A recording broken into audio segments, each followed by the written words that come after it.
नमस्कार. मी प्राध्यापक गोपाल राखुंडे, राज्यशास्त्र विभाग प्रमुख, सहकार महर्षी भास्करराव शिंगणे कला महाविद्यालय खामगाव.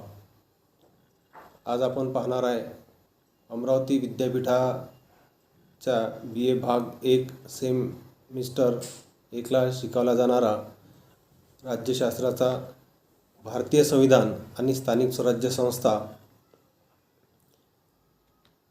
या भारतीय अंतर्गत आपण पहिलं प्रकरण भारतीय संविधानाची वैशिष्ट्ये हे आज इथे अभ्यासणार आहे. तर चला सुरू करूया.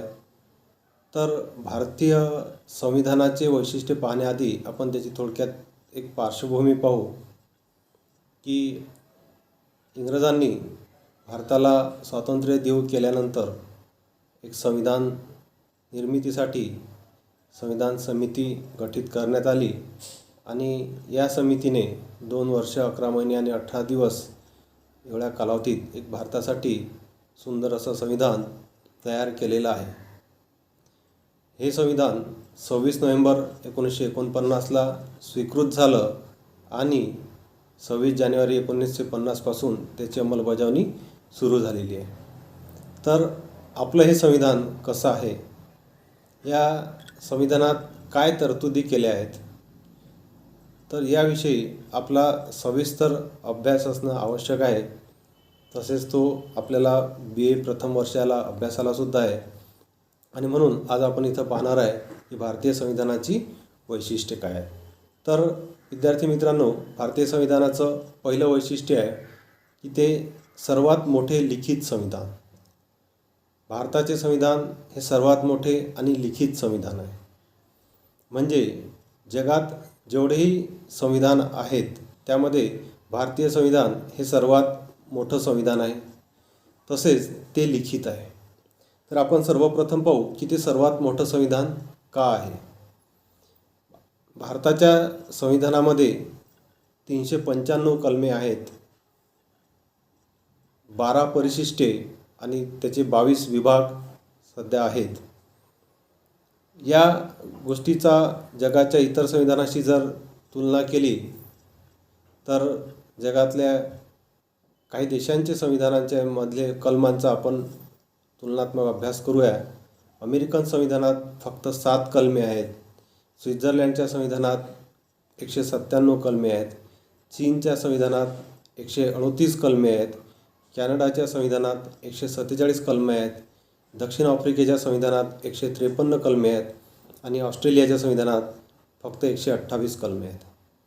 या सर्वांचा विचार केला तर भारतीय संविधान हे अतिशय व्यापक आणि विस्तृत आहे, कारण त्याच्यात 395 कलमे आहेत. आणि ते घटना समितीने 2 वर्ष 11 महिने आणि 18 दिवस या कालावधीमध्ये लिहून तयार केलेलं आहे. म्हणून त्याला लिखित संविधानसुद्धा म्हणतात. आणि म्हणून भारतीय संविधान हे जगातलं सर्वात मोठं संविधान ठरलेलं आहे. आता हे संविधान सर्वात मोठं ठरण्याचं काही कारणं आहेत, त्याचाही थोडक्यात आपण इथं आढावा घेऊ की या संविधानामध्ये घटनाकारांनी सविस्तर विस्तृत वर्णन, प्रत्येक मुद्द्याचं प्रत्येक विषयाचं विस्तृत असं वर्णन करण्याचा प्रयत्न केला. आणि म्हणून त्यासाठी बरेचशी कलमं वापरली. उदाहरणार्थ मूलभूत अधिकार, हे मूलभूत अधिकार प्रकरण लिहिण्यासाठी घटनाकारांनी कलम 12 ते 31 एवढ्या कलमांचा इथं वापर केलेला आहे. तर मूलभूत अधिकार हे प्रकरण अमेरिकेच्या संविधानामध्ये फक्त एका कलमामध्ये समाविष्ट करण्यात आलेलं आहे. या गोष्टींमुळे भारतीय संविधान हे विस्तृत झालेलं आहे आणि म्हणून ते जगातलं सर्वात मोठं संविधान ठरलेलं आहे. त्यानंतर भारतीय राज्यघटनेचं दुसरं वैशिष्ट्य आहे की संघराज्य व्यवस्था. भारतामध्ये संघराज्य व्यवस्था आहे. म्हणजे काय, तर भारत हा एक राज्यव्यवस्थेच्या बाबतीत संघ राज्य ही व्यवस्था अंमलात आलेली आहे. आता संघराज्य व्यवस्था म्हणजे काय किंवा या व्यवस्थेची काय लक्षणे असतात, तर संघराज्य व्यवस्थेचं पहिलं लक्षण आहे की तेथे दुहेरी शासन व्यवस्था असते. आपण पाहतो भारतामध्ये केंद्र सरकार, संपूर्ण देशासाठी एक सरकार आहे जे केंद्र सरकार आहे आणि छोट्या छोट्या घटक राज्यांसाठी ही स्थानिक सरकार आहेत, ज्यांना आपण राज्य सरकारसुद्धा म्हणतो, अशी दुहेरी शासन व्यवस्था निर्माण करण्यात आलेली असल्यामुळे भारत एक संघराज्य आहे. दुसरं वैशिष्ट्य आहे त्याचं की अधिकारांचे विभाजन. आता शासनाचे 2 स्तर निर्माण केल्यामुळे त्यांच्यामध्ये संघर्ष होऊ नये म्हणून घटनाकारांनी अधिकारांचं विभाजन केलं. भारताच्या राज्यघटनेत केंद्र सूची, समवर्ती सूची आणि राज्य सूची अशा 3 सूच्या तयार केल्या. केंद्र सूचीतल्या विषय हे केंद्र सरकार कायदे करेल, राज्य सूचीतल्या विषयांवर राज्य सरकार कायदे करेल आणि समवर्ती सूचीतल्या विषयांवर दोन्ही सरकारं कायदे करतील. परंतु केंद्र सरकार आणि राज्य सरकार यांनी समवर्ती सूचीमधील केलेल्या विषयावरील कायदा हा जर परस्पर विरोधी असेल तर केंद्र सरकारचा कायदा हा श्रेष्ठ ठरेल आणि राज्य सरकारचा कायदा आपोआप लोप पावेल, अशी व्यवस्था निर्माण करण्यात आली आहे. त्यानंतर संघराज्य व्यवस्थेचं तिसरं वैशिष्ट्य जे भारतामध्ये दिसून येते की सर्वोच्च व स्वतंत्र न्यायव्यवस्था. भारतीय घटनाकारांनी आपल्या देशामध्ये एक स्वतंत्र न्यायव्यवस्था निर्माण केली आहे. ही न्यायव्यवस्था जे लोकशाहीचे 3 आधारस्तंभ असतात, जसं कायदे मंडळ, कार्यकारी मंडळ आणि न्यायमंडळ, तर आमचं न्यायमंडळ, आमची न्यायव्यवस्था ही कायदे मंडळाच्या अधीन कार्य करत नाही, तसेच ती कार्यकारी मंडळाच्या अधीनसुद्धा कार्य करत नाही. आणि या न्यायव्यवस्थेअंतर्गत शिखर स्तरावर सर्वोच्च न्यायालयाची निर्मिती करण्यात आलेली आहे आणि या सर्वोच्च न्यायालयाला न्यायिक पुनर्विलोकनाचा अधिकार दिला, तसेच घटनेच्या संरक्षणाची जबाबदारी टाकलेली आहे. ह्या सगळ्या तरतुदी ह्या संघराज्य व्यवस्थेच्या तरतुदी असतात आणि म्हणून भारतात संघराज्य व्यवस्था आहे हे स्पष्ट होते. पुढचं वैशिष्ट्य आहे भारतीय संविधानाचं की संसदीय शासन पद्धती. आमच्या देशात घटनाकारांनी राज्यव्यवस्था म्हणून संघराज्य व्यवस्था आणली, परंतु शासन व्यवस्था म्हणून ती संसदीय शासन व्यवस्था स्वीकारलेली आपल्याला दिसून येते. आता संसदीय शासन व्यवस्थेची लक्षणे आपण पाहू, म्हणजे नेमकं आपल्या लक्षात येईल की संसदीय शासन व्यवस्था काय असते. तर संसदीय शासन पद्धतीमध्ये जो देशाचा सर्वोच्च शासन प्रमुख असतो तो नाममात्र असतो. म्हणजे नाममात्र शासन प्रमुख हे संसदीय शासन पद्धतीचं एक आवश्यक वैशिष्ट्य आहे. भारतातील सर्वोच्च शासन प्रमुखाचं जे पद आहे, महामहिम राष्ट्रपती यांचं पद हे नाममात्र आहे, तर वास्तविक शासक प्रमुख हे प्रधानमंत्रीचं पद बनलेलं आहे आणि म्हणून नाममात्र शासन प्रमुख हे संसदीय शासन पद्धतीचं एक लक्षण आहे. तर दुसरं आहे वास्तविक शासन प्रमुख. वास्तविक शासन प्रमुख हे प्रधानमंत्री आणि मंत्रिमंडळ आहे, कारण देशाचा संपूर्ण कारभार हा राष्ट्रपतीच्या नावाने चालतो, परंतु प्रत्यक्षात तो कारभार पाहत नाही. आणि म्हणून आपण पाहतो की TV वर बातम्यांमध्ये, सोशल मीडियामध्ये जेव्हा एखाद्या गोष्टीची स्तुती होते किंवा एखाद्या गोष्टीचं श्रेय दिले जाते तर ते प्रधानमंत्र्याला आणि मंत्रिमंडळाला दिले जाते. तसेच एखाद्या चुकीच्या गोष्टीबद्दल जर काही चूक झाली असेल तर त्यासाठी जो दोष लावला जातो तो सुद्धा प्रधानमंत्री किंवा त्याच्या मंत्रिमंडळावर लावला जातो, परंतु राष्ट्रपतीला कार्याचं श्रेय दिलं जात नाही किंवा त्या चुकीच्या कार्याबद्दल त्याला दोषारोपण केलं जात नाही. कारण संसदीय शासन पद्धतीचा सिद्धांत आहे की सर्वोच्च शासन प्रमुख हा नाममात्र असल्यामुळे तो राज्य करतो, परंतु तो शासन करीत नाही. आणि म्हणून शासन कारभारातल्या चांगल्या गोष्टीचं श्रेय हे वास्तविक शासन प्रमुखाला दिले जाते, तसंच ते वाईट गोष्टी किंवा चुकीच्या गोष्टीबद्दलचं बदनामी किंवा त्याचे दोषारोपणसुद्धा हे वास्तविक शासन प्रमुखावर केले जातात. तर हे दोन्ही लक्षणं भारताच्या शासन पद्धतीमध्ये आहेत. आणि तिसरं वैशिष्ट्य आहे किंवा तिसरं लक्षण आहे की कार्यकारी मंडळ कायदे मंडळाला उत्तरदायी. भारतामध्ये जे कार्यकारी मंडळ आहे हे कायदे मंडळाला उत्तरदायी आहे, कारण भारताचं कार्यकारी मंडळ म्हणजे आपलं मंत्रिमंडळ हे संसदेतून निर्माण झालेलं असते.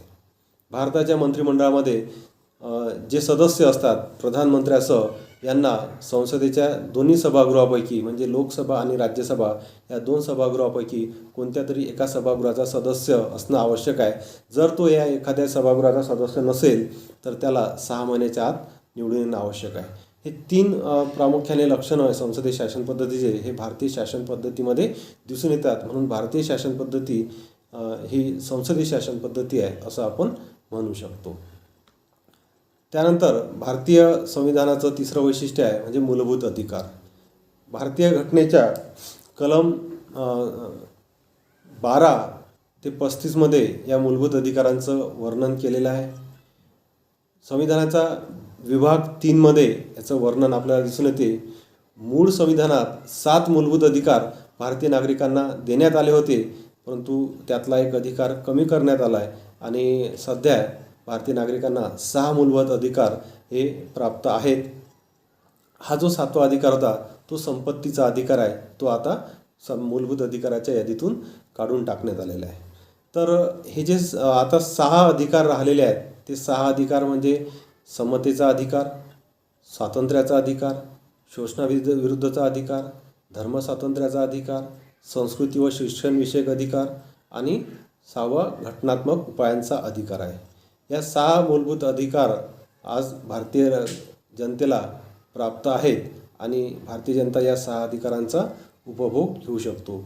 भारतीय जनतेला मूलभूत अधिकार प्राप्त असणे हे सुद्धा एक महत्त्वाची बाब आहे, कारण बऱ्याच राष्ट्रांच्या राज्यघटनेमध्ये मूलभूत अधिकारांचा उल्लेख नसतो किंवा त्या देशांमध्ये नागरिकांना मूलभूत अधिकार प्राप्त झालेले नाही आहेत. उदाहरणार्थ चीन असेल किंवा रशिया असेल, अशा देशांमधील राज्यघटनेमध्ये मूलभूत अधिकारांचं वर्णन केलेलं नसते. हे मूलभूत अधिकार अत्यंत महत्त्वाचे असतात. व्यक्तीला आपला जीवनाचा विकास करण्यासाठी, आपल्या व्यक्तिमत्त्वाचा विकास करण्यासाठी मूलभूत अधिकारांची अत्यंत आवश्यकता असते आणि भारतीय घटनाकारांनी अतिशय विस्तृतपणे या मूलभूत अधिकाराचं वर्णन भारतीय संविधानात करून ठेवलेलं आहे आणि त्याच्या संरक्षणाची जबाबदारीसुद्धा भारतीय सर्वोच्च न्यायालयावर टाकण्यात आलेली आहे. आणि कोणताही व्यक्ती जर त्याच्या मूलभूत अधिकाराचं हनन झालं तर आपल्या मूलभूत अधिकाराच्या रक्षणासाठी तो न्यायालयात दाद मागू शकतो. तर मूलभूत अधिकार हे भारतीय राज्यघटनेचं आणखी एक वैशिष्ट्य आहे असं आपल्याला दिसून येते. त्यानंतरचं पुढचं वैशिष्ट्य भारतीय संविधानाचं आहे की मूलभूत कर्तव्य. मूळ भारतीय संविधानामध्ये मूलभूत कर्तव्यांचा समावेश करण्यात आलेला नव्हता, परंतु 42वी घटनादुरुस्ती करून या मूलभूत कर्तव्याच्या प्रकरणाला भारतीय संविधानामध्ये समाविष्ट करण्यात आला आहे. 1976मध्ये 42व्या घटनादुरुस्तीद्वारे त्याचा समावेश भारताच्या संविधानात करण्यात आलेला आहे. संविधानाचा भाग 4मध्ये कलम 51मध्ये हे नवीन प्रकरण जोडून 10 मूलभूत कर्तव्ये हे समाविष्ट करण्यात आलेले आहेत. आता त्याची संख्या 11 झालेली आहे, कारण 86वी घटनादुरुस्ती 2002मध्ये करून 11वं मूलभूत कर्तव्य हे याच्यामध्ये समाविष्ट करण्यात आलेलं आहे. या मूलभूत कर्तव्य समाविष्ट करण्यामागचा उद्देश असा की भारतीय नागरिकांना म्हणजे अधिकार तर दिलेलेच आहेत, मूलभूत अधिकार दिलेले आहेत, परंतु त्यांना आपल्या कर्तव्याची जाणीव व्हावी आणि प्रत्येक नागरिकांचं कोणतं कर्तव्य आहे आणि कोणकोणती कर्तव्याचा पुरस्कार त्यांनी केला पाहिजे, कोणकोणती कर्तव्य त्यांनी पाळली पाहिजे किंवा त्यांचं कर्तव्य कोणत्या त्या गोष्टीचा स्पष्टता यावी म्हणून या मूलभूत कर्तव्य या प्रकरणाला 1976मध्ये 42व्या घटनादुरुस्तीद्वारे जोडण्यात आलेलं आहे आणि आता ते भारतीय संविधानाचा एक भाग बनलेला आहे. यानंतर पुढचं वैशिष्ट्य आहे की राज्य धोरणाची नीती निर्देशक तत्त्वे, याला आपण मार्गदर्शक तत्त्वे असं सुद्धा म्हणतो. भारतीय संविधानाच्या भाग 4मध्ये कलम 36 ते 51मध्ये या नीती निर्देशक तत्त्वांचं वर्णन केलेलं आहे. साधारणपणे ही तत्त्वे असे विस्तृतपणे संविधानात लिहून ठेवलेली आहेत, परंतु अभ्यासाच्या दृष्टिकोनातून आपण त्याची विभागणी करू शकतो. त्यामध्ये काही तत्त्वे आर्थिक बाबीशी निगडीत आहेत, त्यामुळे त्याला आपण आर्थिक तत्त्वे म्हणू. काही सामाजिक बाबीशी निगडीत तत्त्वे आहेत, त्यामुळे त्याला आपण सामाजिक तत्त्वे म्हणू.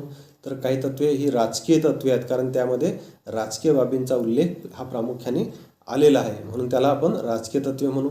आणि काही आंतरराष्ट्रीय तत्त्वे आहे ही देशाच्या राज्यकर्त्यांनी आणि देशाचं आंतरराष्ट्रीय क्षेत्रात किंवा जागतिक राजकारणामध्ये काय भूमिका राहील, देशांनी कोणती भूमिका स्वीकारावी यासंबंधी मार्गदर्शन त्याला केलेलं आहे. ही जी मार्गदर्शक तत्त्वे आहेत ही प्रामुख्याने शासनाला मार्गदर्शन करतात, कारण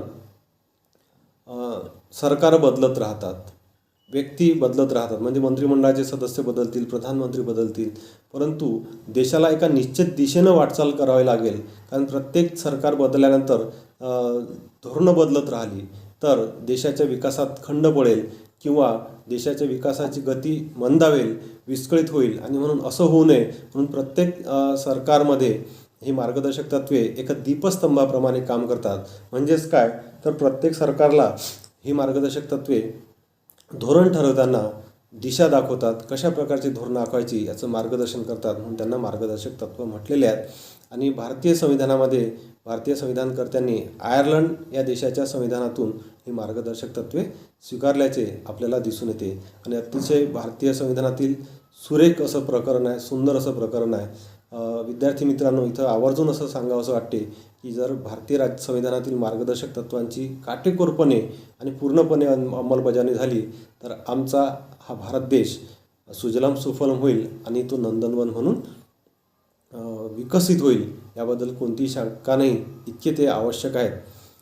काळाच्या ओघात या मार्गदर्शक तत्त्वांची अंमलबजावणी राज्यकर्त्यांनी करावी अशी अपेक्षा ठेवून संविधानकर्त्यांनी या मार्गदर्शक तत्त्वांना संविधानात समाविष्ट केलेलं आहे. यानंतर पुढचं वैशिष्ट्य आहे की स्वतंत्र न्यायपालिका. आपण मग पाहिलं आहे संघराज्याचे व्यवस्था पाहताना की देशामध्ये स्वतंत्र न्यायपालिका आहे. तर याचा विस्तृत आपण बघू की आपल्या देशाची न्यायपालिका स्वतंत्र आहे म्हणजे नेमकं काय आहे, काय किंवा कोणत्या अशा तरतुदी केलेल्या आहेत की ज्यामुळे आपल्या देशाची न्यायपालिका स्वतंत्र आहे. तर पहिलं वैशिष्ट्य आहे की न्यायाधीशांची पात्रता ही संविधानानं निश्चित केलेली आहे. अनेक देशांच्या संविधानामध्ये न्यायाधीशांच्या पात्रतेचा उल्लेखसुद्धा नसतो. उदाहरणार्थ अमेरिका असेल, स्वित्झर्लंड असेल, या राष्ट्रांमध्ये विकसित राष्ट्र आहेत, प्रगत राष्ट्र आहेत, परंतु त्या देशाच्या न्यायाधीशांची काय पात्रता असावी त्यांनी सांगितलं नाही. परंतु आमच्या राज्यकर्त्यांनी न्यायाधीशांची पात्रता सांगून ठेवलेली आहे. त्यानंतर न्यायाधीशांची नेमणूक कायमस्वरूपी करण्याची तरतूद इथं करून ठेवलेली आहे. म्हणजे स्वित्झर्लंडमध्ये न्यायाधीशांची नेमणूक ही तात्पुरत्या स्वरूपाची असते किंवा काही ठराविक कालावधीसाठी करण्यात आलेली असते, नंतर त्याला एक्सटेंड करण्यात येते. परंतु भारतामध्ये तसं नाही. भारतामध्ये ज्याप्रमाणे नोकरवर्ग एका नोकरीमध्ये सेवेमध्ये नियुक्त होतो आणि त्याच्या एक विशिष्ट कालावधी संपेपर्यंत म्हणजे रिटायरमेंटपर्यंत तो सेवा देत राहतो, हीच पद्धत न्यायाधीशांच्या बाबतीत लागू केलेली आहे. याचा फायदा असा झालेला आहे की न्यायाधीशांना आपल्या पदाबद्दल, आपल्या सेवा कालावधीबद्दल एक निश्चिंतता प्राप्त झालेली आहे. त्यानंतर तिसरं आहे की न्यायाधीशांना पदभ्रष्ट करणे कठीण आहे. आता भारतामध्ये सर्वोच्च न्यायालयाच्या आणि उच्च न्यायालयाच्या न्यायाधीशांना पदमुक्त करण्यासाठी किंवा पदावरून भ्रष्ट करण्यासाठी जी प्रक्रिया सांगितलेली आहे त्याला महाभियोग प्रक्रिया असं म्हटलेलं आहे. तर हा महाभियोग प्रक्रिया अत्यंत जाचक आहे, कठीण आहे, क्लिष्ट आहे. पुढे आपल्या अभ्यासक्रमामध्ये स्वतंत्र याच्यावर आपण अभ्यास करणार आहे, त्यामुळे इथं त्याचं विस्तृत आपण वर्णन करणार नाही. थोडक्यात सांगतो की ही प्रक्रिया जी आहे ही महाभियोग प्रक्रिया पूर्णत्वास जाणे अत्यंत कठीण असते आणि म्हणून न्यायाधीशांना पदमुक्त करणे किंवा पदावरून काढून टाकणे हे एवढं सोपं राहिलेलं नाही आहे. चौथं आणि शेवटचं वैशिष्ट्य आहे की न्यायाधीशांची नियुक्ती करताना सरन्यायाधीशांचा सल्ला हा बंधनकारक असतो. भारतीय सर्वोच्च न्यायालयाचे जे सरन्यायाधीश आहेत या सरन्यायाधीशांद्वारे इतर न्यायाधीशांची नियुक्ती करताना राष्ट्रपतीला सरन्यायाधीशांचा सल्ला हा घ्यावा लागतो. त्यामुळे योग्य व्यक्ती, पात्र व्यक्ती किंवा लायक व्यक्ती हा न्यायाधीश पदावर नियुक्त होतो. या चार गोष्टीमुळे काय झालं आहे की न्यायाधीशांना एक वेळा सेवेत रुजू झाल्यानंतर त्याच्या सेवेची शाश्वती, त्यांच्या कालावधीचा एक हमी संविधानाने देण्याचा प्रयत्न केला आहे. कारण कोणताही ऐरागैरा व्यक्ती न्यायाधीश होणार नाही याची दखल म्हणून न्यायाधीशांची पात्रता संविधानाने सांगितलेली आहे. तसेच न्यायाधीशांची नेमणूक ही कायमस्वरूपी केलेली आहे, तात्पुरती स्वरूपाची, हंगामी स्वरूपाची त्यांची नेमणूक ठेवलेली नाही आहे. तिसरं, न्यायाधीशांचा भ्रष्ट करणे किंवा न्यायाधीशांना पदमुक्त करण्याची जी प्रक्रिया सांगितलेली आहे ती अत्यंत कठीण आहे. संसदेमध्ये खूप मोठं बहुमत असल्याशिवाय ही प्रक्रिया पूर्णत्वास जाणे शक्य होत नाही आणि म्हणून त्यामुळे कोणताही राज्यकर्ता किंवा कोणतीही शासनव्यवस्था न्यायाधीशांना सहजासहजी त्याच्या पदावरून काढून टेकू शकत नाही. त्यामुळे त्यांना आपल्या सेवेची शाश्वती ही प्राप्त झालेली आहे. त्यानंतर आहे न्यायाधीशांची नियुक्ती करताना सरन्यायाधीशाचा सल्ला. आता कसं असते की सरन्यायाधीश हे न्यायिक सर्वोच्च पदावर विराजमान आहेत आणि चांगल्या व्यक्तीची निवड करताना त्यांच्या अनुभवाचा निश्चितच फायदा होतो. त्यामुळे राज्यकर्ते परस्पर कोणत्याही न्यायाधीशाची नियुक्ती सरळ न्यायाधीश पदावर न करू शकता ते सरन्यायाधीशांचा सल्ला घेतील आणि सरन्यायाधीश योग्य व्यक्तीचं निवड करेल अशी शाश्वती घटनाकारांना होती. आणि म्हणून भारताची न्यायव्यवस्था एक स्वतंत्र आहे, ती राज्यकर्त्यांच्या अधीन राहून काम करत नाही.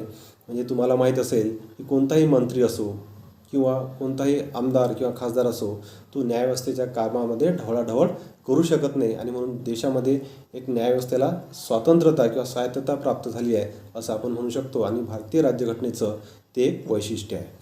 त्यानंतर पुढचं आहे सार्वत्रिक प्रौढ मताधिकार. आता सार्वत्रिक प्रौढ मताधिकारामध्ये संविधानकारांनी ज्या तरतुदी केलेल्या आहेत ती म्हणजे की प्रौढ मताधिकाराचं तत्त्व भारतामध्ये स्वीकारण्यात आलेलं आहे. एक विशिष्ट वयाची मर्यादा पूर्ण केलेला प्रत्येक भारतीय स्त्री आणि पुरुषाला मतदानाचा अधिकार बहाल करण्यात आलेला आहे. मूळ राज्यघटनेमध्ये ही मर्यादा 21 वर्षाची होती. आता घटना दुरुस्ती करून ती 18 वर्ष करण्यात आलेली आहे. 21व्या वर्षी मतदानाचा अधिकार मिळायचा. 61वी घटना दुरुस्ती 1988मध्ये करण्यात आली आणि आता 18व्या वर्षी वयाच्या प्रत्येक भारतीय स्त्री पुरुषाला मतदानाचा अधिकार मिळतो. 1935चा कायदा जर आपण पाहिला, म्हणजे भारताचं संविधान लागू होण्यापूर्वी इंग्रजांनी जो भारतासाठी 1935चा कायदा केला होता, त्या कायद्यामध्ये 14% लोकांनाच फक्त मतदानाचा अधिकार होता. परंतु भारतीय संविधानाने कोणत्याच प्रकारची अट न ठेवता जात, धर्म, लिंग, वर्ण, भाषा, गरीब, श्रीमंत अशा कोणत्याही प्रकारचा भेदभाव, सुशिक्षित, अशिक्षित असा कोणता भेदभाव न ठेवता सरळ सरळ प्रत्येक वयाची अट पूर्ण करणाऱ्या व्यक्तीला मतदानाचा अधिकार दिलेला आहे. ही फार मोठी प्रगती किंवा फार मोठं पाऊल भारतीय संविधानकारांनी उचलल्याचं आपल्याला दिसून येते. कारण स्वातंत्र्यपूर्व काळात संपत्ती, शिक्षण व कर भरणा या आधारावर मतदानाचा अधिकार होता. मात्र भारतामध्ये स्वातंत्र्यानंतर भारतामध्ये यापैकी कोणतीही अट न टाकता सरळ आता 18 वर्ष वय पूर्ण करणाऱ्या प्रत्येक स्त्री पुरुषाला मतदानाचा अधिकार हा दिलेला आहे. त्यामुळे सार्वत्रिक प्रौढ मताधिकार हे भारतीय राज्यव्यवस्थेचं आणखी एक वैशिष्ट्य आहे. त्यानंतर आहे पुढचं वैशिष्ट्य जनतेचे सार्वभौमत्व. भारतीय संविधानाने जनतेचं सार्वभौमत्व स्वीकारलेलं आहे. म्हणजे काय तर संविधानानं स्पष्ट म्हटलेलं आहे की देशामध्ये या देशाचा अंतिम मालक कोण आहे, या देशामध्ये सार्वभौम कोण आहे, या देशाची अंतिम सत्ता कोणाकडे आहे, तर आमचं संविधान सांगते ते जनतेकडे आहे. म्हणजेच भारताची जनता ही सार्वभौम आहे. ही घटना कोणी निर्माण केली तर भारताच्या घटनेच्या प्रास्ताविकेमध्ये स्पष्ट सांगितलं आहे की आम्ही भारताचे लोक, म्हणजे भारताची घटना जी आहे ही भारताच्या जनतेने निर्माण केलेली आहे. त्यानंतर घटना दुरुस्तीचा अंतिम अधिकार कोणाला आहे तर तो जनतेला आहे. म्हणजे घटनेमध्ये कोणती दुरुस्त करणे असेल किंवा घटना बदलणे असेल, असा कोणताही बदल करण्याचा अंतिम अधिकार हा भारताच्या जनतेला आहे. आणि या गोष्टीचा स्पष्ट उल्लेख भारताच्या संविधानाच्या उद्देशपत्रिकेमध्ये आलेला आहे. आणि संविधानाच्या उद्देशपत्रिका काय सांगतो की आम्ही भारताचे लोक, हे पहिल्या वाक्याने सुरुवात आहे आणि शेवटचं वाक्य आहे की हे संविधान स्वतार्पण करीत आहोत. आज दिनांक 26 नोव्हेंबर 1949 रोजी हे संविधान स्वीकृत करून, अंगीकृत करून स्वतार्पण करीत आहोत असा उल्लेख आहे. म्हणजेच घटनाकारांनी या देशामध्ये जनतेचं सार्वभौमत्व मान्य केलेलं आहे.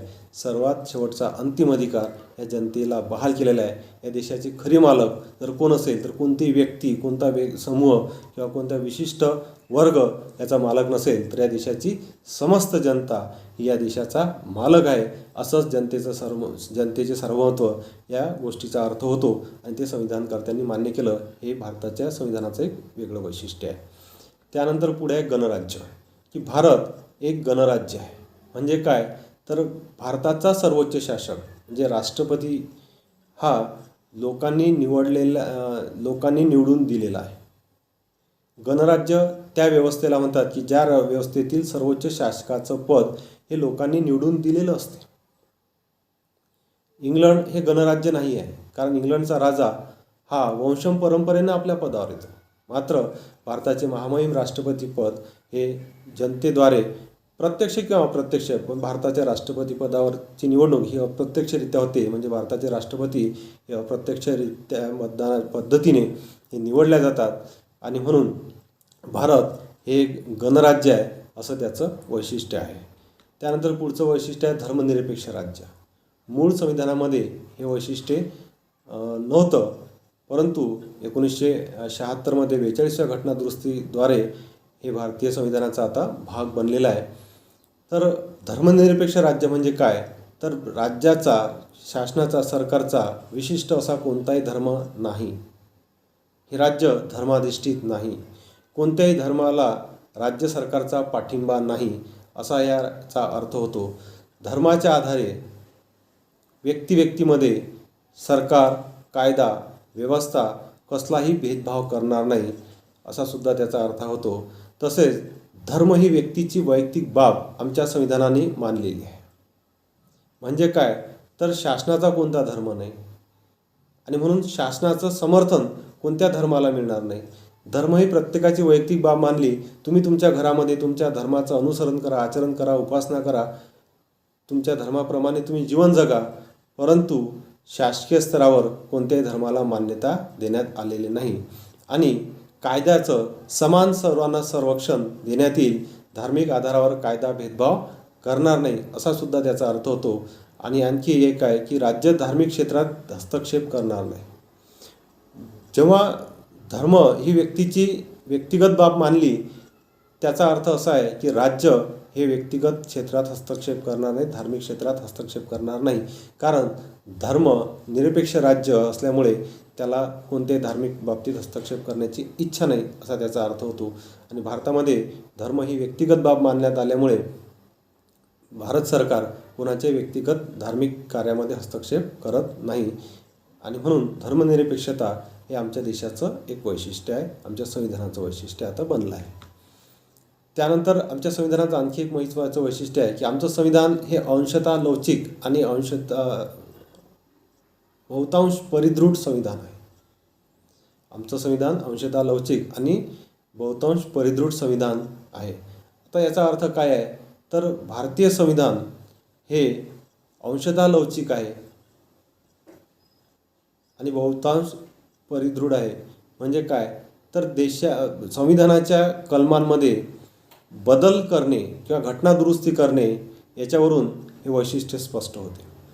भारताच्या संविधानामध्ये 395 कलम आहेत आणि या 395 कलमापैकी जवळपास 11 कलमांमध्ये दुरुस्ती करण्याची प्रक्रिया ही अत्यंत कठीण आहे. त्यामुळे ते अंशतः परिदृढ आहे. तर उर्वरित सर्व कलमांमध्ये दुरुस्ती करण्याची जी प्रक्रिया आहे ही त्या तुलनेत सोपी असल्यामुळे ते बहुतांश लवचिक संविधान असं म्हटलेलं आहे. आणि म्हणून भारतीय संविधान हे बहुतांश लवचिक आणि अंशतः ताठर संविधान असं बनलेलं आहे. त्यानंतर पुढचं वैशिष्ट्य आहे एकेरी नागरिकत्व. भारतीय संविधानाचं एक वैशिष्ट्य आहे एकेरी नागरिकत्व. भारतामध्ये नागरिकत्वाच्या ज्या पद्धती आहेत त्यातली एकेरी नागरिकत्व आणि दुहेरी नागरिकत्व यापैकी एकेरी नागरिकत्व ही पद्धत लागू केलेली आहे. अमेरिकेसारख्या राज्यामध्ये दुहेरी नागरिकत्व ही पद्धत आहे. म्हणजे अमेरिकेत तुम्हाला संघराज्याचं नागरिकत्व वेगळं आणि घटक राज्याचं नागरिकत्व असे वेगवेगळे 2 नागरिकत्व घ्यावे लागतात, त्यावेळेस तुम्ही पूर्ण अमेरिकन होतात. पण भारतामध्ये नागरिकत्व देण्याचा अधिकार फक्त केंद्र सरकारला आहे. राज्य सरकारला नागरिकत्वाबद्दल कोणताही अधिकार दिलेला नाही आणि म्हणून भारतात एकेरी नागरिकत्व असल्याचं आपल्याला दिसून येते. भारत सरकारने एकदा नागरिकत्व दिलं की तो व्यक्ती संपूर्ण देशाचा नागरिक बनतो. परंतु याच तुलनेत अमेरिकेमध्ये तुम्हाला सर्वप्रथम एखाद्या घटक राज्याचं नागरिकत्व मिळवावं लागते आणि नंतर मग तुम्हाला अमेरिकन संघराज्याचं नागरिकत्व प्राप्त होते. त्यानंतर आणखी एक भारताचं वैशिष्ट्य आहे की स्वतंत्र निवडणूक आयोग. आपल्या देशात निवडणुका घेण्यासाठी म्हणजे राष्ट्रपती पदापासून तर जवळपास ग्रामपंचायतच्या निवडणुकीपर्यंत सर्व निवडणुका घेण्याची जबाबदारी पार पाडण्यासाठी एक स्वतंत्र निवडणूक आयोग निर्माण करण्यात आलेला आहे. काही राष्ट्रांमध्ये कार्यकारी विभागावर ही जबाबदारी सोपवण्यात आलेली असते आणि त्या कार्यकारी विभागामार्फत तिथल्या निवडणुका होतात. परंतु दूरदृष्टिकोनातून आमच्या घटनाकारांनी, आमच्या संविधानकर्त्यांनी भारतामध्ये स्वतंत्र निवडणूक आयोग निर्माण केला, जेणेकरून या देशातल्या सर्व निवडणुका निष्पक्ष, निर्भीड, निष्पृह वातावरणात व्हाव्या. तळागाळातल्या प्रत्येक माणसाला कोणत्याही प्रकारचा दडपण न येता त्याला निर्भीडपणे मतदान करता यावं या उद्देशानं संविधानकर्त्यांनी स्वतंत्र निवडणूक आयोग निर्माण केलेला आहे. हा जो निवडणूक आयोग आहे हा काही कामं करतो, म्हणजे निवडणूक आयोगाचे सर्व कामं या आयोगालाच करावे लागतात निवडणुकीसंबंधीचे. त्यामध्ये मतदारांच्या याद्या तयार करणे, निवडणूक कार्यक्रम राबवणे, निवडणुका घेणे, राजकीय पक्षांना मान्यता देणे किंवा राजकीय पक्षांची मान्यता काढून घेणे, तसेच राजकीय पक्षांना चिन्ह वाटप करणे आणि राजकीय पक्षांसाठी चिन्ह राखीव करणे, असे विविध कार्य निवडणुकीसंबंधीचे हा निवडणूक आयोग करतो. आणि हा निवडणूक आयोग स्वतंत्र आहे, म्हणजे तो सुद्धा कार्यकारी विभाग आणि कायदे विभागाच्या अधीनस्थ नाही, तर निवडणुकीसंबंधीचे सर्व निर्णय घेणे आणि त्याची अंमलबजावणी करण्यासाठी तो स्वायत्त आहे, तो स्वतंत्र आहे. आणि म्हणून स्वतंत्र निवडणूक आयोग हे सुद्धा एक भारतीय राज्यघटनेचं एक वैशिष्ट्य आहे असं आपल्याला दिसून येते. त्यानंतर भारतीय संविधानाचं आणखी एक वैशिष्ट्य आहे की द्विगृही कायदेमंडळ. आमच्या देशाचं जे कायदेमंडळ आहे हे द्विगृही आहे किंवा द्विसदनात्मक आहे असं आपण म्हणू शकतो. म्हणजे आमची संसद ही 2 सदन मिळून बनलेली आहे. भारतीय संसदेचे प्रथम आणि कनिष्ठ सभागृह हे लोकसभा आहे आणि द्वितीय आणि वरिष्ठ सभागृह हे राज्यसभा आहे. म्हणजे राज्यसभा आणि लोकसभा हे संसदेचे 2 सभागृह आहे. म्हणून भारतीय संसद हे द्विसदनात्मक आहे की द्विगृही सभागृह किंवा कायदेमंडळ आमचं आहे. लोकसभा हे जनतेचं प्रतिनिधित्व करते, म्हणजे जनतेनं प्रत्यक्ष मतदान करून निवडून दिलेले प्रतिनिधी हे लोकसभेत बसल्यामुळे त्याला जनतेचं सभागृह असं म्हटलं जाते. तर राज्यसभा हे घटक राज्यांचं प्रतिनिधित्व करते. संघराज्याचे प्रतिनिधी या राज्यसभेमध्ये समाविष्ट असतात किंवा तिथं बसतात, म्हणून ते घटक राज्याचं प्रतिनिधित्व करणारं सभागृह म्हटलं जाते. आणि म्हणून आमचं कायदेमंडळ हे द्विसदनात्मक आहे आणि या दोन्ही सभागृहांनी मान्यता दिल्यानंतर आणि राष्ट्रपतीची सही झाल्यानंतर कोणत्याही विधेयकाचं रूपांतर हे कायद्यामध्ये होत असते. त्यानंतर पुढचं वैशिष्ट्य आहे की इतर देशांच्या संविधानातील तरतुदी. आमचं संविधान तयार करत असताना सर्वच गोष्टी काही संविधानकर्त्यांनी अशा नवीन निर्माण केलेल्या नाही आहेत किंवा त्यांना अशी अपेक्षा नव्हते की आम्ही काहीतरी बाबासाहेब आंबेडकरांनी संविधान सभेमध्ये स्पष्ट भाषण दिलं की आम्हाला काही जगावेगळं संविधान निर्माण करायचं नाही, आम्हाला काही असं अप्रतिम संविधान निर्माण करायचं नाही, आम्हाला काही असं हटके संविधान निर्माण करायचं नाही. तर त्यांनी त्यांचा उद्देश स्पष्ट केला की आमच्या देशातली परिस्थिती, आमची व्यवस्था, आमची सामाजिक स्थिती, आमची आर्थिक स्थिती या सर्व गोष्टींचं भान ठेवून आमच्यासाठी उपयुक्त आणि व्यावहारिक असं संविधान तयार करायचं आहे. आणि त्यासाठी आम्हाला ज्या ज्या गोष्टी इतर देशांच्या संविधानातील ज्या गोष्टी आवश्यक वाटतील त्या गोष्टी आमच्या परिस्थितीला अनुकूल अशा स्वरूपात आम्ही या संविधानामध्ये सम्मिलित करण्याचा प्रयत्न केलेला आहे. आणि म्हणून एक जगावेगळं संविधान निर्माण करणे हा संविधानकर्त्याचा उद्देश नव्हता हे त्यांच्या विधानावरून स्पष्ट होते. तर आपण पाहू की कोणत्या राष्ट्राच्या आणि संविधानामधून कोणत्या गोष्टीचा अंतर्भाव हे आमच्या संविधान निर्मात्यांनी केलेला आहे. तर सर्वप्रथम इंग्लंड किंवा ज्याला ब्रिटनसुद्धा आपण म्हणतो या देशापासून आपण संसदीय शासन प्रणाली हा शासनाचा प्रकार घेतलेला आहे, आमच्या संविधानकर्त्यांनी स्वीकारलेला आहे. अमेरिकेपासून मूलभूत अधिकार, सर्वोच्च न्यायालय, न्यायिक पुनर्विलोकन, लिखित राज्यघटना ह्या गोष्टींचा आपण स्वीकार केलेला आहे. कॅनडाच्या संविधानातून प्रभावशाली केंद्र सरकार हे आपण स्वीकारलेलं आहे. आयर्लंडच्या संविधानातून नीतिनिर्देशक तत्त्वे ज्याला आपण मार्गदर्शक तत्त्वे म्हणतो हे स्वीकारलेलं आहे. तर ऑस्ट्रेलियाच्या संविधानातून समवर्ती सूची आणि संसदेची संयुक्त बैठक हा भाग आपण घेतलेला आहे. आता इतर राष्ट्रांच्या संविधानातून जेव्हा हा भाग घेण्यात आला तर तो जसाच्या तसा घेण्यात आलेला नाही आहे, तर भारतीय परिस्थितीला अनुकूल, भारतीय समाज व्यवस्थेला अनुकूल असा बदल करून त्याचा समावेश हा आमच्या संविधानकर्त्यांनी आमच्या संविधानामध्ये केलेला आहे. आणि त्यामुळे आपण पाहतो की आज आमचं संविधान अतिशय उत्कृष्ट, परिपक्व आणि योग्य असं संविधान निर्माण झालेलं आहे. स्वातंत्र्यप्राप्तीनंतर अनेक संकट देशासमोर आले, अनेक संकटांचा सामना देशाला करावा लागला, परंतु हे संविधानाचीच उपलब्धी आहे की आम्ही त्यातून सही सलामत पार पडलो आणि आज विकासाच्या वाटेवर आम्ही अग्रेसर आहोत. आपल्या देशाच्या सोबत अनेकही इतर राष्ट्र स्वतंत्र झाली होती.